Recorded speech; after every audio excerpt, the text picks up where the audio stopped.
নীতির অভিযোগকে হাতিয়ার করে প্রধানমন্ত্রীর সমালোচনা করছেন। নিশ্চিতভাবেই তার অস্বস্তি বাড়ালো সুপ্রিম কোর্টের মন্তব্য। দিনের পর দিন হাতের কাগজ তুলে ধরে নরেন্দ্র মোদীর বিরুদ্ধে সাহারা এবং বিড়লা থেকে টাকা নেওয়ার অভিযোগ করে এসেছেন রাহুল। এ নিয়ে সিটের তদন্ত চেয়ে মামলাও হয় সুপ্রিম কোর্টে। আজ মামলা খারিজ করে দেশের সর্বোচ্চ আদালত স্পষ্ট জানিয়ে দিল, কয়েকটা কাগজের ভিত্তিতে তদন্তের নির্দেশ দেয়া যায় না। পাশাপাশি আজ কলকাতায় আরবিআই দফতরের সামনে দাঁড়িয়ে কেন্দ্রের বিরুদ্ধে চূড়ান্ত আক্রমণাত্মক মমতা বন্দ্যোপাধ্যায়। নোট বাতিল থেকে রোজ ভ্যালি, প্রত্যেকটা ইস্যুতে তৃণমূলের নিশানায় নরেন্দ্র মোদী। আমরা দেখাবো রাজ্যের মুখ্যমন্ত্রীর সেই বক্তব্য এবং অবশ্যই আলোচনা প্রসঙ্গে আমরা যাব খড়গপুরে প্রকাশ্য দিবালোকে যে হত্যাকাণ্ড আজ সংগঠিত হলো সে বিষয়ে। কিন্তু শুরুতে দেখব রাহুল গান্ধীর আক্রমণ এবং অস্বস্তি। দেখুন। डरो मत, सच्चाई का सामना करो। তালকোটরা স্টেডিয়ামে জনবেদনা র্যালি থেকে বুধবার এভাবেই নরেন্দ্র মোদীর দিকে আক্রমণ ছুড়ে দিলেন রাহুল গান্ধী। नया हिंदुस्तान बनाएंगे, make in India, connect India, ये वो सिर्फ नरेंद्र मोदी जी को मालूम है और सिर्फ नरेंद्र मोदी जी हिंदुस्तान के भविष्य को सुनहरा बना सकता है। আক্রমণের সঙ্গে মেশানো ছিল ব্যঙ্গ। इस देश ने चांद तक मिशन भेज दिया है, वो भी नरेंद्र मोदी जी ने 15 मिनट में पूरा प्रिपेयर करके भेजा था। बस उस पे एक ही कमी थी, नरेंद्र मोदी जी की फोटो नहीं थी उस पे। अच्छा सा इवेंट बनता, देखो क्या नाम था उसका, चंद्रयान, क्या नाम था, चंद्रयान। देखो चंद्रयान को नरेंद्र मोदी जी ने भेजा है। রাহুলের প্রশ্ন, কালো টাকা ধরার নাম করে নোট বাতিল করলেও এখনো পর্যন্ত কত কালো টাকা ধরা পড়লো? मोदी जी कितना काला धन वापस आया ये तो बता दीजिए। নোট বাতিলের কারণ হিসেবে শুরুতে কি বলেছিলেন মোদী, আর এখন কি বলছেন? রাহুলের গলায় ব্যঙ্গের সুর। मोदी जी ने कहा आतंकवाद के खिलाफ जबरदस्त हमने एक्शन लिया है। हमारे जो सेना के जवान हैं उन्होंने आतंकवादियों को मारा, जेब में से निकलते हैं 2000 रुपए के नोट, एकदम एक शब्द नहीं आया उसके बाद, सॉरी नहीं बोला, मगर कहा नहीं भैया कैशलेस इकोनॉमी, चलो भैया पे टू मोदी की बात करते हैं। মোদীর স্লোগান ধার করেই তাকে খোঁচা দেওয়ার চেষ্টা করেন রাহুল। When are अच्छे दिन going to come? When are the good days going to come? Let me tell the people of India, अच्छे दिन are only going to come when the Congress party comes back to power in 2019. রাহুলকে পাল্টা জবাব দিয়েছে BJP. Rahul Gandhi ji part time politics करते हैं, वो छुट्टी मनाकर आए हैं और देश की जनता की फिक्र अगर होती तो वो छुट्टी पे भी नहीं जाते। তবে রাহুলের এই চড়া সুরের দিনই তার অস্বস্তিও বেড়েছে। সাহারা বিড়লা ডায়েরি নিয়ে এক মামলার প্রেক্ষিতে সুপ্রিম কোর্ট জানিয়ে দিল, সামান্য কয়েকটা কাগজের ভিত্তিতে এই মামলায় এসআইটিকে দিয়ে তদন্তের নির্দেশ দেওয়া সম্ভব নয়।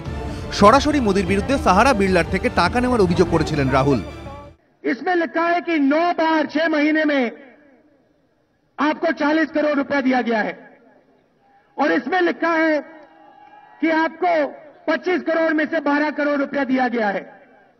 आप इसका जवाब दीजिए।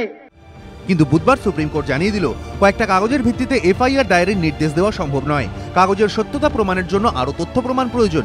এরকম তথ্যের ভিত্তিতে তদন্তের নির্দেশ দেওয়া হলে সাংবিধানিক পদে যারা আছেন তারা কাজ করতে পারবেন না, গণতন্ত্রও সুরক্ষিত থাকবে না। सुप्रीम कोर्ट के इस फैसले से ये जो पूरा क्लाउड है ये नहीं हटेगा। कम से कम नरेंद्र मोदी जी को इसमें डिनाई तो करना चाहिए, खंडन तो करें, सामने तो आए। সাহারা বিড়লা ডায়েরি নিয়ে সুপ্রিম কোর্টের এই দিনের নির্দেশ রাহুলের আক্রমণের ঝাঁজ অনেকটাই কমিয়ে দিল বলে মত রাজনৈতিক পর্যবেক্ষকদের একাংশের। এবিপি আনন্দ। সুখবিলাস বর্মাকে দিয়ে শুরু করব। সুখবিলাস দা, আজকে সুপ্রিম কোর্ট মামলাটা খারিজ করে দিল এবং কার্যত রাহুল গান্ধীর এতদিনের অভিযোগ তো ফ্লপ শো হয়ে গেল। না কি কাগজ দেখিয়েছেন তিনি, যে একটা কোম্পানির কাগজে বিপুল অঙ্কের সংখ্যা, X amount of cash given to Y person on date. Supreme court পরিষ্কার কি বলেছে শুনুন, কোনো এফআইআর হবে না, কোনো তদন্তের প্রশ্ন নেই এবং তদন্তের জন্য পর্যাপ্ত প্রমাণ প্রয়োজন। না বলেননি যে এফআইআর হবে না, করা যাবে না তা নয়, বলেছে যা আছে যে কাগজ দিয়েছো তাই সাফিসিয়েন্ট নয়, আরো সাফিসিয়েন্ট কাগজ দেওয়া হবে। না কথা হলো যে আমি আপনাকে বলছি, আমি জানি না আপনি কোর্ট প্রসিডিংস খেয়াল করেছেন কিনা, আমি ডে বাই ডে খেয়াল করেছি। শান্তিভূষণ, প্রশান্ত ভূষণ, রাম জেঠমালারি, প্রত্যেকবার বিচারপতিরা তাদের বলেছেন যে তারিখ আপনারা প্রমাণ কত তারিখে দিতে পারবেন, প্রত্যেকটা এভিডেন্স দেওয়ার শুধু একটার পর একটা তারিখ তারা চেয়ে গেছেন। আমি বলছি ক্রিসমাসের ছুটি পড়ার আগে সুপ্রিম কোর্টের মাননীয় বিচারপতি বললেন যে কবে আপনি প্রমাণ দেবেন, তখন সেদিন প্রশান্ত ভূষণ কোর্টে উপস্থিত, তিনি বললেন যে হ্যাঁ সুপ্রিম কোর্টের ছুটিটার পরে দেবো জজ সাহেব। জজ সাহেব বললেন না আজকেই দেওয়ার কথা ছিল, এটা গুরুত্বপূর্ণ মামলা, আপনি কেন ডিলে করছেন। এইভাবে শুধু একটা হিন্দি সিনেমা হয়েছিল জানেন তো, ওই সানি দেওল ছিল দামিনী, তাতে একটা চমৎকার ডায়ালগ ছিল, তারিখ পে তারিখ। এই মামলায় প্রশান্ত ভূষণ, শান্তিভূষণ, রাম জেঠমালানি শুধু তারিখ নিয়ে গেছেন, কোনো ডকুমেন্ট দিতে পারেননি। মুশকিল হচ্ছে যে কোর্টে যখন কোনো কেস হয় তখন এরকম তারিখের পর তারিখ পড়ে, এটা নতুন জিনিস নয় তো। সুপ্রিম কোর্টে গিয়ে নিউ কেস, নিউ কেস না, তাহলে দেখুন না এরপরে কি হয়। আরে কতগুলো যে ডকুমেন্ট সুপ্রিম কোর্ট চায়, কোর্ট চায়, সেটা জোগাড় করতে হয়তো টাইম লাগবে আরো। কেমন এবারে আপনি যদি মনে করেন যে ওই সুপ্রিম কোর্টের একটা মন্তব্যতে কেসটা গেল চলে, এবং না না আমি বলছি আমার প্রশ্ন হচ্ছে রাহুল গান্ধী তাহলে গোটা ভারতবর্ষে যে প্রচারটা করছিলেন প্রমাণ ছাড়া করছিলেন? না না না, কারণ প্রমাণ ছাড়া করবেন, তার হাতে কিছু কাগজ আছে, সুপ্রিম কোর্টে দিলেন, তার হাতে কিছু কাগজ আছে। আচ্ছা প্রশান্ত ভূষণ, শান্তিভূষণ, জেঠমালানি, এরা কি যেমন তেমন উকিল নাকি? আচ্ছা জজ সাহেব কি যথাসম্ভব বিচারপতিরা কি যেমন তেমন বিচারপতি? আমি তা বলছিলাম, তার মানে তো তাই হয়। শুনুন বিচারপতির না না, যারা কেস এই সব নিয়ে লড়াই করেন, কেমন বিচারপতির আপনার ভার্ডিক্ট কত ভাবে আসে, কত কিছুর ভিতরের দিকে আসে, কিন্তু শুনুন সমস্ত কিছু বিচার করে হয়তো আসে, কিন্তু যারা এই ডকুমেন্ট নিয়ে লড়ছেন কেমন তাদের ডকুমেন্ট কি আপনি নস্যাৎ করে দিতে পারেন না? হয়তো হয়তো দেখা যাবে ওর কাছে আলটিমেটলি কি হলো, আবার আসবে সেই ক্লিন চিট পেলে শান্তনবাবু। হ্যাঁ, এর অর্থ এই নয় যে নরেন্দ্র মোদী নিজে কিছু বলতে পারছেন না। আমি এর আগেও এই এবিপি আনন্দে এসে আমি আপনাকে বলেছিলাম যে সুপ্রিম কোর্ট যখন হিয়ারিং চলছিল একটা অবজারভেশন দিয়েছিলেন, শব্দগুলো আমি ওখান থেকে কোট করেছিলাম। আমি বলেছিলাম যে এটা জিরো বলা হয়েছিল, উনি বলেছিলেন, জাজ সাহেব বলেছিলেন এটা জিরো, আপনারা নতুন কিছু দিন। এবং স্বাভাবিকভাবেই যা হওয়ার ছিল তাই হয়েছে। শুধু আমার দুটো আগ্রহ আছে, একটা হচ্ছে যিনি বলেছিলেন আমি মুখ খুললে ভূমিকম্প হবে, তা প্রধানমন্ত্রী বলেছেন মুখ খুলে ফেলেছেন তো আর ভূমিকম্প হওয়ার সম্ভাবনা নেই, ভূমিকম্পও হয়নি। তা এখন তিনি কি ক্ষমা চাইবেন? যে ধরনের মানুষকে একটা কাগজ দেখিয়ে, কালকে আমি রাস্তায় একটা কাগজ পেয়েছি যে তাতে বিভিন্ন সাংবিধানিক পদে উপস্থিত ব্যক্তিদের নামে এত এত টাকা লেখা আছে কোনো একটা লেটার প্যাডে, আমি তো তাহলে কোর্টে গিয়ে বলবো যেটারও এফআইআর হোক, তদন্ত হোক। কালকে সুখবিলাস বর্মা বলছেন ইয়েট টু সি, প্রমাণ আছে, প্রমাণ আসবে। না না, সে প্রমাণ আছে, প্রমাণ আসবে, সে তো 1000 বছর অপেক্ষা করা যাবে না। আরে তো 1000 বছর, আপনার 1000 বছর অপেক্ষা করছেন যখন আপনি যখন আগামী দিন বলে আগামী চালিয়ে গেলেন, তারপরে যখন বলছেন আমি আসবে, যখন বলছেন তখন 1000 দিন চলছে নাকি? আপনি বলেছেন আমি বলিনি, যেটা হচ্ছে তখন 1000 দিন চলে। আপনারা এরপরে আলোচনা করবেন এই অপেক্ষা করতে করতে রাহুল গান্ধীর বয়স বেশি না কংগ্রেসের সিট বেশি, এটা নিয়ে আলোচনা হবে। কিন্তু বাস্তবিক অর্থে এটা কোনোদিনও ছিলই না এরকম প্রমাণ। ভারতবর্ষের মানুষও বিশ্বাস করেননি, স্বাভাবিকভাবে কোর্টও বিশ্বাস করেননি। যদি সামান্য কোনো প্রমাণ থাকতো কোর্ট ইনভেস্টিগেশন করতে দিত, যেমন রোজ ভ্যালির কেসে দিচ্ছে, যেমন সাহারা কেসে দিচ্ছে, যেমন সারদার কেসে দিচ্ছে। আপনি রোজ ভ্যালি সাহারার কথা বললেন, আমি দ্রুত একবার দেখব আজকে রিজার্ভ ব্যাংক অফ ইন্ডিয়ার সামনে ধর্নায় আক্রমণাত্মক, বলা যায় চূড়ান্ত আক্রমণাত্মক মমতা বন্দ্যোপাধ্যায় ঠিক কি বললেন দেখাবো। রোজভ্যালি কাণ্ডে গ্রেফতার হয়েছেন সুদীপ বন্দ্যোপাধ্যায়, তাপস পাল। বিজেপি দাবি করছে আরও তৃণমূল নেতা গ্রেফতার হবেন। এই প্রেক্ষাপটেই বুধবার মমতা বন্দ্যোপাধ্যায়ের প্রশ্ন, কি করেছে সুদীপ বন্দ্যোপাধ্যায়, কি করেছে মুকুল রায়, কি করেছে শুভেন্দু অধিকারী, কি করেছে শোভন, কি করেছে ববি, আমি সব জানি একটা একটা করে নাটকের অঙ্ক। শুভেন্দু অধিকারী কালকে তমলুক থানায় একটা কাল বা পরশু এফআইআর করেছে, তাকে একজন বিজেপির কোনো একটা শাখা সংগঠনের নেতা বা তাদের সংগঠন হয় না, সংগতি টঙ্গতি কি সব আছে, বলছে তোমাকে দেখা করতে বলছি, তুমি দেখা করো, কিন্তু তুমি যদি দেখা না করো তাহলে তোমার কনসিকুয়েন্সেস তুমি বুঝে নাও। এই মন্তব্যের জন্য তৃণমূল নেত্রীকে খোঁচা দিয়েছে বিজেপি। আমার এখন পর্যন্ত জানা নেই যে মমতা ব্যানার্জি, সুদীপ ব্যানার্জি, তাপস পাল ছাড়া আর যে নামগুলো উল্লেখ করেছেন তাদেরকে সিবিআই ডেকেছে। আমি তো দেখছি সিবিআইয়ের সাথে সবচেয়ে নিবিড় সম্পর্ক হচ্ছে মমতা ব্যানার্জির, কারণ কাকে ডাকবে কাকে ডাকবে না সমস্ত কিছুই প্রকাশ উনি করে দিচ্ছেন। বুধবার রিজার্ভ ব্যাংকের সামনে দলের ধর্ণা বিক্ষোভে অংশ নেন মমতা। আগাগোড়া তাঁর নিশানায় ছিলেন নরেন্দ্র মোদী। আমি সব জানি, একটা একটা করে নাটকের অঙ্ক। পিএম এর অফিস ইন্ডিপেন্ডেন্ট এজেন্সি সিবিআই এখন নেই, ওটা এখন হয়ে গেছে কনস্পিরেসি ব্যুরো অফ ইনভেস্টিগেশন, এবং তার প্রধানমন্ত্রী হচ্ছেন তার নেতা। পাল্টা জবাব দিয়েছে বিজেপি। এর তথ্য প্রমাণ পরিষ্কারভাবে হাজির হওয়ার পর তারপরেও যদি গ্রেপ্তার হলে বলে যে প্রধানমন্ত্রীর দপ্তর চালাচ্ছে, অঙ্গুলি হেলনে চলছে, এটা দুর্ভাগ্যজনক। ফের একবার চাঞ্চল্যকর অভিযোগ শোনা গিয়েছে মমতা বন্দ্যোপাধ্যায়ের গলায়। আমাকে এমনকি প্লেনে পর্যন্ত অ্যাক্সিডেন্ট করে মারার চেষ্টা করলো, চক্রান্ত করে, কোন রকম বেঁচে গেলাম। দুটো পাইলটকে সাসপেন্ড করে দিল। এটিসি বলছে ওর দোষ, ও বলছে এর দোষ। পুলিশ এনকোয়ারি করতে গিয়ে কোনো কাগজ পাচ্ছে না। That dangerous. কটাক্ষ ছুড়ে দিয়েছে বিজেপি। যখনই উনি বেকায়দায় পড়েছেন তখনই উনাকে খুন করার কথা বলতে শুরু করেছিলেন। আগে রোজ বলতেন আমাকে সিপিএম খুন করতে চায়, এখন বিমান দুর্ঘটনা এনেছেন, কেউ ওনাকে খুন করবে না। দিল্লিতে রাহুল আর কলকাতায় মমতা নোট বাতিল নিয়ে মোদী সরকারের বিরুদ্ধে সাঁড়াশি আক্রমণ ঘিরে তপ্ত রাজনীতি। বিতনু চট্টোপাধ্যায় ও দীপক ঘোষ, এবিপি আনন্দ, কলকাতা।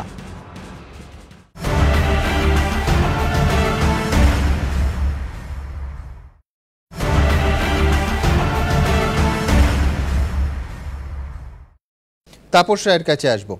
যাদের নাম বললেন তাদের কি এরম কোনো ইঙ্গিত যে সিবিআই বা কোনো সেন্ট্রাল এজেন্সিকে মুখ্যমন্ত্রী যেরম বলছেন যে একেবারে অ্যাসাইন করা হয়েছে, উনি বলেছেন যে প্রধানমন্ত্রীর দফতর থেকে নির্দেশ যায়, এটা কোনো ইন্ডিপেন্ডেন্ট এজেন্সি নয়। মুকুল রায়, শোভন চট্টোপাধ্যায়, ববি হাকিম, শুভেন্দু অধিকারী। আমি এর আগের দিনও তোমাদের এই শোতে এসে বলে গেছিলাম, আজও বলছি যে মমতা বন্দ্যোপাধ্যায় একটা রাজ্যের, অঙ্গরাজ্যের ভারতের মুখ্যমন্ত্রী, দীর্ঘদিন কেন্দ্রীয় রাজনীতিতে ছিলেন, মন্ত্রীও ছিলেন। সুতরাং সিবিআই বা আমাদের ফেডারেল স্ট্রাকচারে যে কোনো সংস্থা, সেটা তো একটা সেই শুক্র গ্রহ বা মঙ্গল গ্রহ থেকে আনা নয়। এটা বিভিন্ন রাজ্যের কনস্টেবল, সাব ইন্সপেক্টর, আইপিএস, নন আইপিএস নিয়ে গঠিত একটা সিবিআই।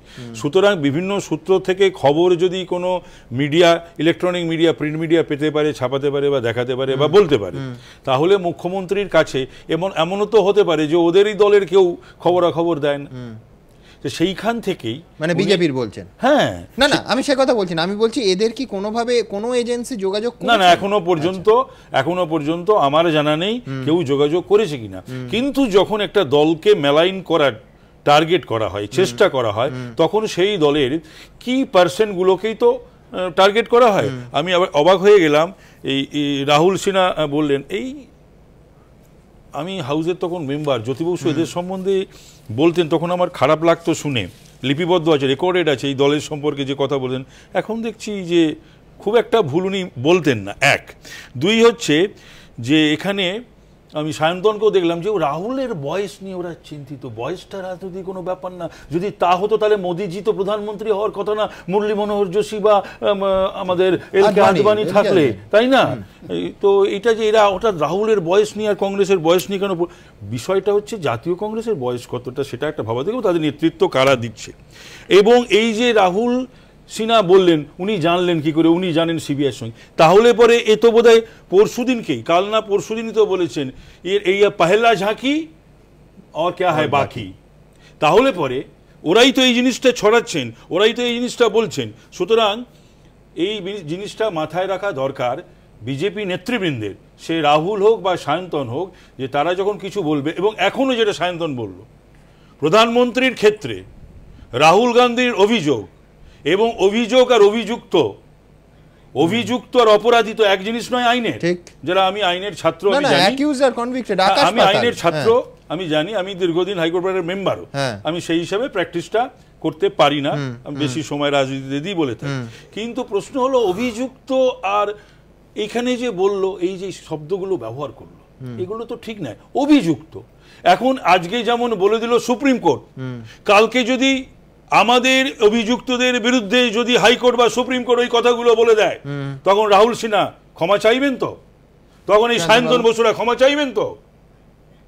দেখুন, আমরা তো কিছুই বলছি না, আমরা যেটা পরিষ্কার কথা বলছি, যদি আপনাদের মনে হয় যে সিবিআই কে ব্যবহার করছে বিজেপি, সুপ্রিম কোর্টের নির্দেশে তদন্ত হচ্ছে, সম্ভবত 26শে মে 2014, তখনও নরেন্দ্র মোদী সরকার শপথ নেয়নি, তখন সুপ্রিম কোর্ট এই আদেশ জারি করেছে যে আপনি বলছেন কোর্টে যাওয়া উচিত। আপনারা কি এরকম আইনি ব্যবস্থা নেওয়ার কথা ভাবছেন, যেটা বারবার বলছেন? এই ধরনের এই প্রেক্ষিতে তো আইনি ব্যবস্থা নিতেই হবে। আইনে কেউ আগে যায়, কেউ পরে যায়। আমি কখনো কেউ যায় কারোর বিরুদ্ধে অভিযোগ নিয়ে আইনি লড়াইয়ে, আবার আমি ডিফেন্ড করতে, আমি তোমার বিরুদ্ধে গেলাম, তোমাকে তো ডিফেন্ড করতে আইনেরই আশ্রয় নিতে হবে একদম। তো সুতরাং এটা তো নতুন কিছু কথা নয়, কিন্তু জনতার আদালত হচ্ছে সবচেয়ে বড় আদালত, এটা মাথায় রেখে দিতে হবে প্রতিটি রাজনৈতিক দলকে এবং রাজনৈতিক দলের নেতৃবৃন্দকে এবং কর্মীবৃন্দকে, যে তার থেকে বড় আদালত কিন্তু হয়।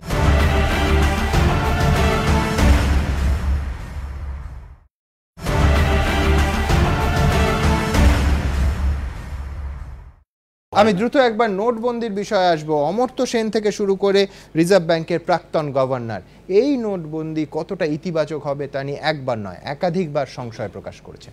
দেখব। নোট বাতিলের সিদ্ধান্তের পর থেকে নানা মহলে বারবার একটাই প্রশ্ন উঠছে, রিজার্ভ ব্যাংকের স্বাধীনতা বলতে কি কিছু অবশিষ্ট আছে? এই বিতর্কে মুখ খুলে মোদী সরকারের অস্বস্তি আরও বাড়ালেন নোবেলজয়ী অর্থনীতিবিদ অমর্ত্য সেন। তার মন্তব্য, এখন রিজার্ভ ব্যাংক কোনো সিদ্ধান্ত নেয় না, সব সিদ্ধান্ত নেন প্রধানমন্ত্রী। 8ই নভেম্বর মোদী জানিয়েছিলেন 31শে মার্চ পর্যন্ত রিজার্ভ ব্যাংকে অচল নোট জমা দেওয়া যাবে, কিন্তু সম্প্রতি রিজার্ভ ব্যাংক আচমকাই জানিয়ে দেয় অনাবাসী ভারতীয় ছাড়া আর কেউ 30শে ডিসেম্বরের পর অচল নোট জমা দিতে পারবে না। হঠাৎ এই সিদ্ধান্ত বদল প্রসঙ্গেই অমর্ত্য সেনের বক্তব্য, আমার মনে হয় না এটা রিজার্ভ ব্যাংকের সিদ্ধান্ত, সিদ্ধান্তটা নিশ্চয়ই প্রধানমন্ত্রীর। আমার মনে হয় না আরবিআই আজকাল কোনো সিদ্ধান্ত নেয়। অমর্ত্য সেনের মতোই মোদী সরকারের আমলে রিজার্ভ ব্যাংকের অবস্থা নিয়ে সরব হয়েছেন আরেক অর্থনীতিবিদ তথা আরবিআইয়েরই প্রাক্তন গভর্নর ওয়াই.ভি. রেড্ডি। এটি পত্রিকাকে দেওয়া সাক্ষাৎকারে তিনি বলেছেন, আরবিআই এর প্রাতিষ্ঠানিক পরিচিতির গায়ে আঘাত লেগেছে, তার স্বাধিকারকে লঘু করা হচ্ছে। শুধু অর্থনীতিবিদদের একটা বড় অংশই নয়, রিজার্ভ ব্যাংকের স্বাধিকারে আঘাত আনার অভিযোগে সরব Modi বিরোধীরাও। The position of the RBI governor has been ridiculed, and the reason is that the RSS and the BJP are under the impression that nobody's opinion in this country matters except their own. The demonetization decision was a personal decision of Mr. Narendra Modi. RBI's reputation is at risk today. Government and RBI have differences, but never has the government treated the RBI as some kind of a chota department of the government of India. অর্থনীতিবিদ ও বিরোধীদের একাংশ যখন note বাতিলের প্রেক্ষিতে reserve ব্যাংকের স্বাধিকার নিয়ে আশঙ্কা প্রকাশ করছেন, তখন ভারতীয় অর্থনীতিতে নোট বাতিলের প্রভাব নিয়ে আশঙ্কার কথা শুনিয়েছে বিশ্বব্যাংক। তাদের পূর্বাভাস, নোট বাতিলের জেরে 2016-17 আর্থিক বছরে ভারতের মোট অভ্যন্তরীণ উৎপাদন বা জিডিপি 7.6% থেকে 7% নেমে আসবে। নোট বাতিলের জেরে তৈরি হওয়া টালমাটাল পরিস্থিতির ছাপ দেশের আর্থিক বৃদ্ধিতে পড়বে বলে মনে করছে আন্তর্জাতিক রেটিং সংস্থা ফিচও। তাদের পূর্বাভাস, 2016-17 আর্থিক বছরে ভারতের আর্থিক বৃদ্ধির হার 7.4 থেকে 6.9 নেমে আসতে পারে। নোট বাতিলের জেরে ভারতীয় অর্থনীতি ধাক্কা খাওয়ার আশঙ্কা প্রকাশ করেছেন রিজার্ভ ব্যাংকের প্রাক্তন গভর্নর তথা প্রাক্তন প্রধানমন্ত্রী মনমোহন সিংহ। We know now that the beginning of the end has come. Modi ji's propaganda that national income of India in the last 2 years has gone up is a hollow claim.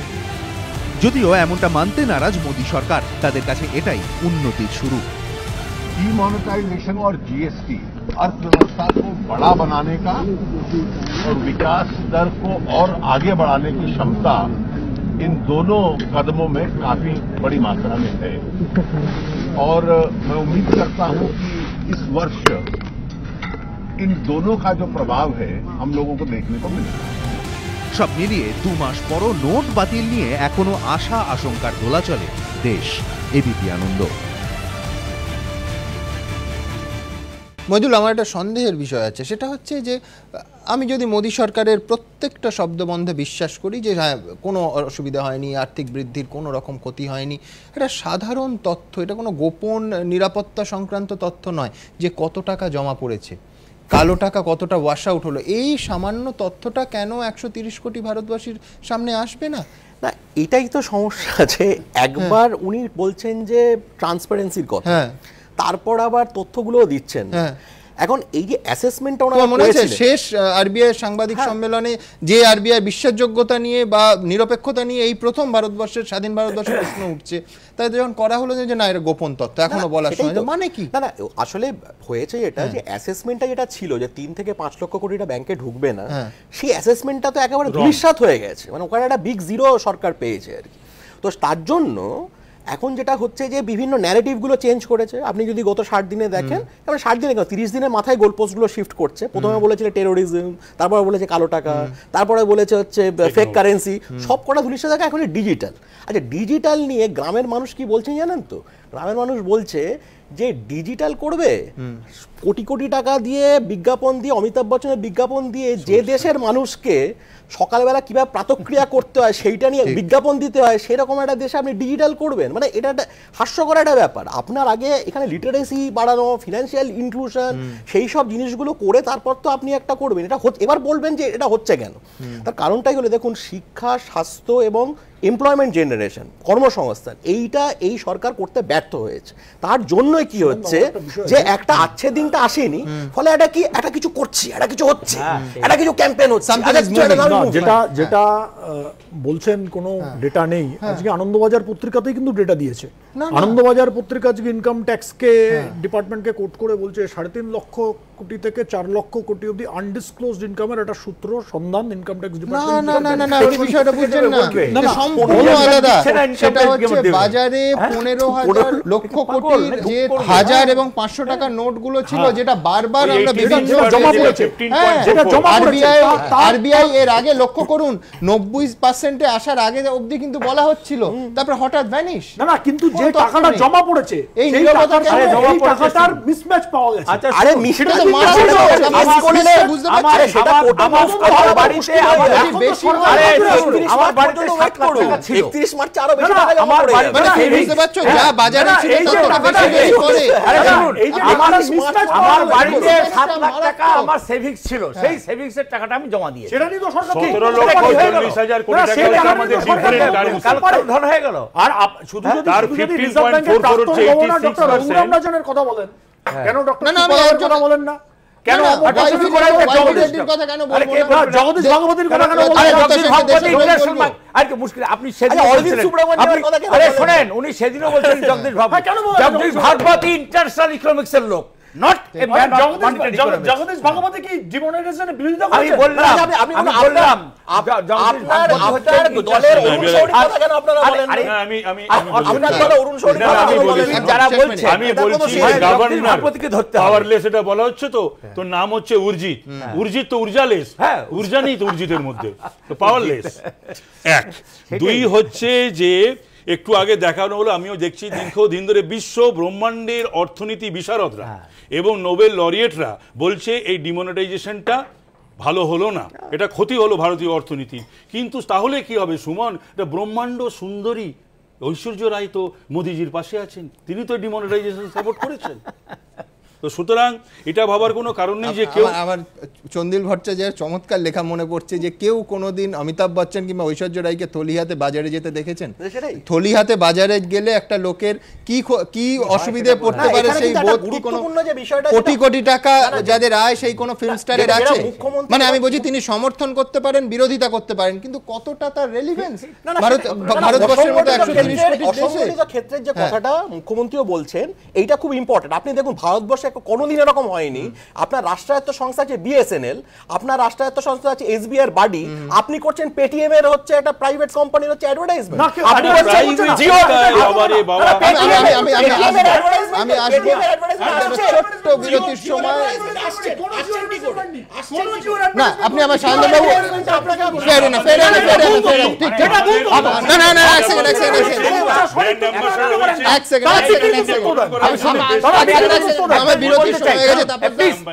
আমার শুধু একটা প্রশ্ন আছে শান্তন বাবুকে, কোন রকম আইনি ব্যবস্থা কি নেওয়া হয়েছে এই পেটিএম এবং জিওর বিরুদ্ধে? প্রধানমন্ত্রীর পশ্চিমবঙ্গের সংবাদপত্রের জ্যাকেটে প্রধানমন্ত্রীর ছবি ছাপা যায়? প্রচুর দোকান আছে, প্রচুর জায়গা আছে, প্রচুর প্রাইভেট কোম্পানি ব্যবসা করার জন্য অনেক অনেক মুখ্যমন্ত্রী প্রধানমন্ত্রীর ছবি লাগান, কতজনের বিরুদ্ধে ক্রিমিনাল অফেন্স করবেন, কতজনের বিরুদ্ধে আপনি ব্যবস্থা নেবেন? আচ্ছা, সেই জন্য কমেন্ট করা যায়। আমি এ নিয়ে আরো আলোচনা চালাতে পারি, কিন্তু এই ছোট্ট একটা বিরতির পর আরো আরেকটা গুরুত্বপূর্ণ ইস্যুতে আসবো। প্রকাশ্য দিবালোকে খড়গপুরে শ্রীনু নাইডু এবং তার সহযোগীকে গুলি করে মারা হলো। ছোট্ট একটা বিরতির পর আসবো। ঘণ্টাখানেক সঙ্গে সুমন নিবেদন করছে আধুনিক টিএমটি বার্স, ভরসা হমেশা। সহযোগী নিবেদক সফেদ ডিটারজেন্ট পাউডার, সাফাই কা সুপারস্টার। বিবেকানন্দ হসপিটাল, দুর্গাপুর, আমরা জানি জীবনের মূল্য। রাজা গোল্ডেন মারি বিস্কিটস, সোনালী স্বপ্নের স্বাদ চিরন্তন।